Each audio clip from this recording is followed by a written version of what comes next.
Friend, welcome to my YouTube channel Vibrant Academy. आज हम आप लोगों के सामने ब्लड सर्कुलेटरी सिस्टम का ये लास्ट पॉइंट हमारा बच रहा था, जिसमें कि हम हार्ट के बारे में पढ़ेंगे। तो आप लोगों को आज डायग्राम समझना है कि हार्ट का डायग्राम क्या है और डायग्राम में हमको क्या सब पढ़ना है। तो डायग्राम बहुत ही आसान है, ऐसा नहीं है कि बहुत बड़ा ये डायग्राम आपको मिल रहा है। थोड़ा नाम जरूर टफ है, लेकिन हम आराम आराम से याद करेंगे तो नाम भी हमको याद हो जाएगा। हमको समझना है, रटना नहीं है, समझ के पढ़ना है।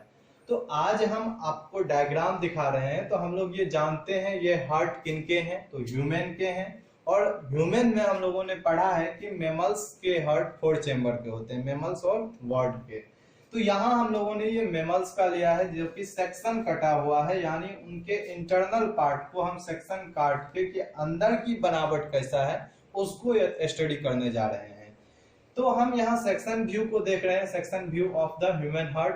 तो सबसे पहले यदि हम बात करें तो 4 चेंबर हम लोगों ने पढ़ा है कि हार्ट में 4 चेंबर होते हैं। तो 4 चेंबर में ऊपर वाले को हम लोगों ने क्या पढ़ा था, तो ऊपर वाले को ऑरिकल बोला जाता है और नीचे वाले को वेंट्रिकल बोला जाता है। तो ऊपर वाले को ऑरिकल, नीचे वाले को वेंट्रिकल, तो ये दोनों साइड में है, इधर लेफ्ट इधर राइट। तो लेफ्ट साइड में जो रहेंगे उसे हम बोलेंगे लेफ्ट ऑरिकल, और जो लेफ्ट साइड में ही है तो उसको बोलेंगे लेफ्ट वेंट्रिकल। और यदि राइट साइड में यही है तो यही हो गया राइट ऑरिकल और राइट वेंट्रिकल। तो ये दो नाम तो आप कंफर्म याद हो ही गया होगा कि ऊपर वाले पार्ट को हम लोग ऑरिकल बोलेंगे, नीचे वाले पार्ट को हम लोग वेंट्रिकल बोलेंगे। अब हम लोग देखिए कंफ्यूज कहाँ होते हैं। कंफ्यूज हम लोगों ने जब ब्लड सर्कुलेटरी सिस्टम को पढ़ा था तो वहां हम लोगों ने पढ़ा था कि ऊपर पे वेन होता है और नीचे आर्टरी रहते हैं। तो जनरली यहाँ कंफ्यूज कभी कभी हम भी हो जाते हैं। तो इसके लिए हम यही आपको निकाले हैं कि नीचे वेन नहीं है, तो यहाँ अपोजिट है। ऊपर यदि वेन प्रेजेंट है तो नीचे वेंट्रिकल रहेगा, और नीचे यदि आर्टिकल है तो ऊपर क्या हो जाएगा, ऑरिकल रहेगा। इस तरह से हम लोग याद रखेंगे। तो यहाँ डायग्राम को यदि हम समझे तो डायग्राम में 4 चेंबर में ऑरिकल और वेंट्रिकल हम लोगों ने समझ लिया। अब हम लोग चलते हैं कहाँ, तो अब हम लोग आते हैं कि ऊपर वाले में हम लोगों ने पढ़ा था कि वेन प्रेजेंट है। तो यहाँ देखिए ऊपर में कहाँ है, पहला ये ऊपर वाला पार्ट है हमारा, दूसरा ऊपर वाला पार्ट हमारा ये है।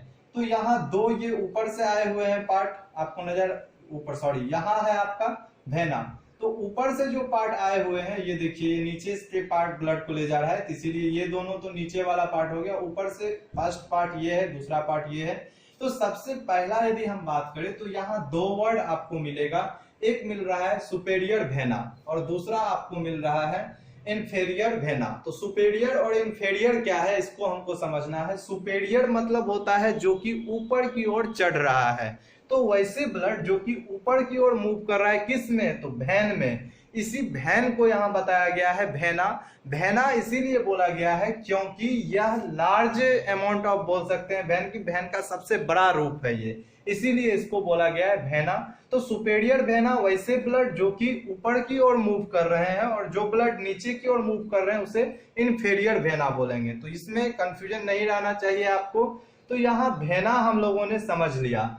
अब हम लोगों का यहाँ नीचे का पार्ट, जैसे ब्लड आता है तो ब्लड आने में हम लोगों ने पढ़ा था कि राइट साइड में ट्राइकस्पीड पाया जाता है, जिसे कि वैल्यू बताया गया है। ट्राइकस्पीड की बात करें तो ट्राइकस्पीड इधर राइट साइड, और लेफ्ट साइड में यदि हम बात करें तो लेफ्ट साइड में बाइकस्पीड है। ट्राइकस्पीड बाइकस्पीड आपको हमेशा याद रखना है। ट्राइकस्पीड और बाइकस्पीड का क्या यूज है इसको भी अभी हम लोग समझेंगे। आइए आगे हम लोग देखते हैं। तो नीचे के ब्लड कहाँ मूव कर रहे हैं, यहाँ दो पार्ट आपको नजर आ रहे हैं जो नीचे के ब्लड आके मूव कर जाते हैं। तो नीचे में हम लोगों ने पढ़ा है कि नीचे में क्या पाया जाता है, तो नीचे में आर्टरी पाया जाता है। तो वैसे आर्टरी जो कि लंग्स से रिलेटेड हो, वो लंग्स से जुड़ते हैं जाके, तो उसको हम लोग पल्मोनरी पढ़ते हैं। तो पहला हम लोगों ने ये देखा कि जो राइट साइड में हम लोगों के आर्टरी निकलते हैं उसको क्या पढ़ सकते हैं हम लोग, पल्मोनरी आर्टरी हम पढ़ेंगे। तो यहाँ पल्मोनरी आर्टरी हो गया। उसके बाद सेकेंड यदि बात करें तो सेकेंड हम लोग इस तरह से देखेंगे कि ऊपर पर ऑरिकल है, नीचे वेंट्रिकल, फिर लेफ्ट वेंट्रिकल से जो ब्लड मूव करते हैं उसको हम लोग ओराइटा पढ़ेंगे। ओराइटा इसीलिए बोला जाता है क्योंकि ये ओराइटा वही लार्ज अमाउंट ऑफ की जो आर्टरी है, आर्टरी सबसे बड़ा आर्टरी को हम लोग क्या बोलेंगे, तो सबसे बड़ा आर्टरी को ओराइटा बोला जाएगा। तो यहाँ सबसे फर्स्ट सबसे बड़ा आर्टरी निकलता है। आर्टरी धीरे धीरे वो आर्टरीज में डिवाइड होते हैं, ओराइटा आर्टरीज में डिवाइड होंगे और धीरे धीरे वो कन्वर्ट किस में हो जाते हैं, तो वेन में कन्वर्ट हो जाते हैं और वेन में कन्वर्ट होके फिर से वो कहाँ आते हैं, हार्ट में आते हैं। तो यही प्रोसेस हम लोगों ने ब्लड सर्कुलेटरी सिस्टम में पढ़ा था। तो यहाँ हम लोग देखेंगे कि ट्राइकस्पिड और बाइकस्पिड का क्या यूज है। तो सबसे पहला यहाँ दो आपको सेंटेंस मिलेगा। पहला आपका सेंटेंस ये है जिसको कि बोलेंगे सिस्टोल और दूसरे सेंटेंस को बोलेंगे डायस्टोल। तो सिस्टोल और डायस्टोल क्या है इसको हम लोग समझे। तो सिस्टोल मतलब क्या हुआ, तो सिस्टोल मतलब होता है कि एक तरह से प्रेशर क्रिएट होता है, कहाँ, तो वेंट्रिकल में। तो वेंट्रिकल में जैसे प्रेशर क्रिएट होगा तो क्रिएट होने पर क्या होता है कि आपके ट्राइकस्पिड और बाइकस्पिड दोनों क्या होते हैं, लॉक हो जाते हैं। कहाँ, तो जब यहाँ प्रेशर क्रिएट होता है, यानी जब ये नैरो हो जाएंगे, कहाँ, तो सिर्फ मूवमेंट कहाँ हो रहा है, तो वेंट्रिकल में हो रहा है। वेंट्रिकल ही क्या होते हैं, तो नैरो होते हैं, सिकुड़ते हैं ये आपस में। जैसे ये सिकुड़ेंगे तो उस समय क्या होते हैं, ट्राइकस्पिड और बाइकस्पिड दोनों लॉक हो जाते हैं, पूरी तरह से बंद हो जाते हैं। और जब ये नैरो हो जाएंगे, जब इस पे प्रेशर क्रिएट होगा तो इसका ब्लड कहाँ मूव करेगा, तो ब्लड मूव करते हैं कहाँ, तो ऊपर की ओर ब्लड मूव करते हैं। तो यहाँ पल्मोनरी आर्टरी में मूव करते हैं और ओराइटा में ब्लड मूव करते हैं। तो नीचे हम लोगों ने पढ़ा था कि ये दोनों पार्ट क्या कहलाएंगे, तो आर्टरी के ही, आर्टरी का सबसे बड़ा फॉर्म को हम लोग ओराइटा पढ़ेंगे और पल्मोनरी आर्टरी पढ़ेंगे। तो इस कंडीशन को जबकि वेंट्रिकल पूरी तरह से नैरो हो जाते हैं तो वैसे टर्म ऑफ कंडीशन को हम लोग पढ़ेंगे सिस्टोल। सिस्टोल हुआ जिस समय वेंट्रिकल नैरो हो जाते हैं। लेकिन डायस्टोल की बात करें तो डायस्टोल में हम आर यहाँ लिख दिए हैं आपको कि रिलैक्स मूड, पूरी तरह से फिर से ये वेंट्रिकल क्या होते हैं, तो ये रिलैक्स में आ जाते हैं। जैसे ही ये फैलते हैं उस समय आपका ट्राइकस्पिड खुल जाता है और बाइकस्पिड खुल जाता है और फिर से ऊपर से ब्लड कहाँ आते हैं, तो आपके वेंट्रिकल में। ऑरिकल से ब्लड कहाँ आए, तो वेंट्रिकल में आए।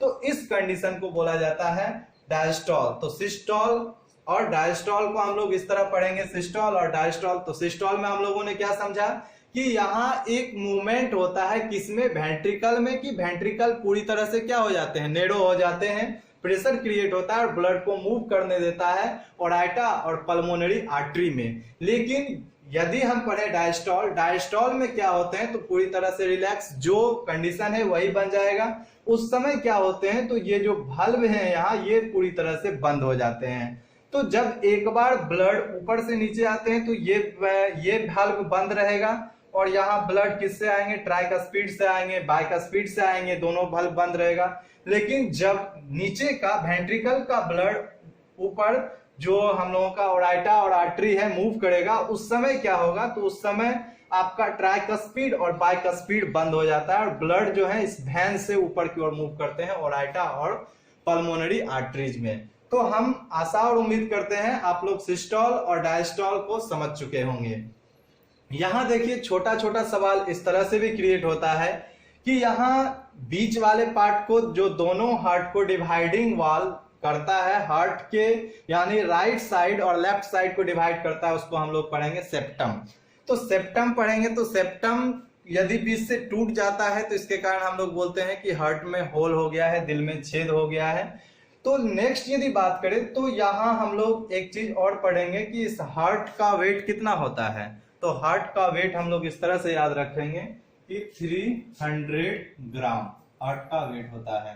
तो इसी को दिल बोला जाता है। तो दिल की बात करते हैं तो दिल में एक स्टोरी लाइक आप लोग याद रख सकते हैं कि सबसे पहले जो क्रिश्चियन लोग थे, क्रिश्चियन लोग जब इंडिया आए तो उन्होंने ये कहा कि आप जो है ना, यदि हमारे समुदाय से, यानी जो हम लोग हिंदू थे, भारतीय थे, भारतीय को कहा जाता था, यदि आप क्रिश्चियन से शादी कर देंगे तो आपको बहुत ज्यादा फैसिलिटी मिलेगा। इंग्लिश स्कूल में पढ़ाई फ्री हो जाता था, रहने के लिए रूम मिल जाता था और बच्चे को समय समय पर स्कॉलरशिप भी मिलता था, तो उनके पेरेंट को जो है हेल्प भी मिल जाता था। तो शुरू में उन्होंने क्या किया कि सबका दिल अपनी ओर आकर्षित किया। किसने, तो क्रिश्चियन ने। तो फर्स्ट नाम आपको याद रखना है ये क्रिश्चियन बर्नार्ड। क्रिश्चियन बर्नार्ड जो थे ये साउथ अफ्रीका के थे और साउथ अफ्रीका के क्रिश्चियन बर्नार्ड थे। और क्रिश्चियन बर्नार्ड में हम लोग इस तरह से याद रखेंगे कि इन्होंने सबसे पहले पूछा जाएगा आपको open heart surgery. Open heart surgery किसने किया? तो क्रिश्चियन बर्नार्ड याद रखेंगे। तो क्रिश्चियन स्टोरी लाइक याद रखेंगे कि क्रिश्चियन लोग क्या किए, तो वो सबका दिल खोल खोल के देखे, ओपन हार्ट सर्जरी किए कि आपका दिल कैसा है। उसके बाद हम लोगों के गोपाल श्याम जी आए, जो कृष्ण जी हैं, ठाकुर जी जिनको कहते हैं। तो वेणुगोपाल से याद रखेंगे, वेणुगोपाल ने सबसे पहले ये फील करवाया कि हमारा दिल आपके पास है। तो वेणुगोपाल से हम लोग याद रखेंगे कि वेणुगोपाल ने सबसे पहले क्या किया, तो इन्होंने सबसे पहले हार्ट ट्रांसप्लांट किए कि एक जगह से हार्ट निकाल के दूसरे जगह में ये सेट कर दिए।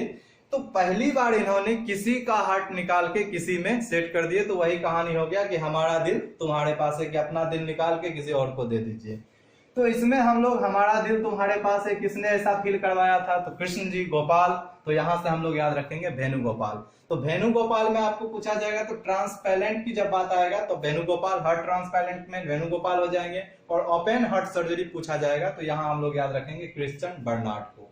नेक्स्ट यदि हम लोग बात करते हैं तो आपको छोटा छोटा पॉइंट कंफ्यूज करेगा एग्जाम में। क्या कंफ्यूज करेगा कि हम लोगों ने ब्लड सर्कुलेटरी सिस्टम को समझ चुका है। अब हमारा सवाल यहाँ ये बनता है कि डबल सर्कुलेटरी सिस्टम।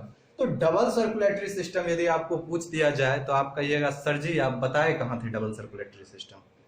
अरे भाई, डबल सर्कुलेटरी सिस्टम क्या होता है कि पूरे बॉडी में जो ब्लड मूव करते हैं, हम क्या देखते हैं कि राइट साइड हमारा यहाँ राइट साइड हमारा क्या है, डीऑक्सीजनेटेड ब्लड है, लेफ्ट साइड क्या है, ऑक्सीजनेटेड ब्लड है। तो बॉडी में जो ब्लड का मूवमेंट होते हैं वो 2 बार हमारे हार्ट में ब्लड आते हैं, पूरे बॉडी में मूवमेंट करके। एक बार प्योर ब्लड, दूसरे बार इम्प्योर ब्लड। तो यही प्योर ब्लड और इम्प्योर ब्लड, ऑक्सीजनेटेड ब्लड और डीऑक्सीजनेटेड ब्लड जो 2 बार हमारे हार्ट में आते हैं, इस प्रोसेस को ही बोला जाता है डबल सर्कुलेटरी सिस्टम। तो आपके एग्जाम में यदि पूछ दिया जाए, सीधा पूछे सर्कुलेटरी सिस्टम तो जो पढ़े हैं वही बताएंगे, यदि डबल भी पूछ दिए तो वो भी हम जानते हैं कि 2 बार हमारे हार्ट में ब्लड मूव करते हैं, इसीलिए हम पढ़ेंगे डबल सर्कुलेटरी सिस्टम। नेक्स्ट यदि बात करें तो पल्मोनरी सर्कुलेशन क्या है। तो पल्मोनरी सर्कुलेशन की बात करें तो पल्मोनरी में हम लोग क्या देखे हैं कि जो वेन हो चाहे आर्टरी हो वो कहाँ अटैच रहते हैं, तो लंग्स से अटैच रहते हैं, इसीलिए उसे पल्मोनरी बोलते हैं। तो वैसे प्रोसेस जो लंग्स से ब्लड प्रेस होके हमारे हार्ट में आते हैं और फिर डीऑक्सीजनेटेड ब्लड लंग्स में जाते हैं और फिर मूव करके हार्ट में आते हैं, तो उसी को तो बोलेंगे पल्मोनरी सर्कुलेशन। तो पल्मोनरी भी आप लोग समझ लिए। नेक्स्ट हम लोगों का है जिसको कि बोल सकते हैं सिस्टमेटिक सर्कुलेशन। सिस्टमेटिक सर्कुलेशन की बात करें तो सिस्टमेटिक सर्कुलेशन नॉर्मल जो हम लोगों ने सबसे फर्स्ट शुरू में पढ़ा था सर्कुलेटरी सिस्टम वही है। तो तीनों का तीनों आपके एक सर्कुलेटरी सिस्टम जो हम सबसे शुरू में ब्लड सर्कुलेटरी सिस्टम का वीडियो दिए हैं उसी से रिलेटेड है। सिस्टमेटिक मतलब एक सिस्टम से वर्क हो रहा है कि किस तरह से हमारे शरीर में ऑक्सीजन आया, ऑक्सीजन आने के बाद ब्लड कहाँ कहाँ मूव किया, किस तरह से ब्लड ऑक्सीजनेटेड हुए, किस तरह से डीऑक्सीजनेटेड हुए। तो एक सिस्टमेटिक रूप से यदि हम पढ़ेंगे तो उसी को बोला जाएगा सिस्टमेटिक सर्कुलेशन।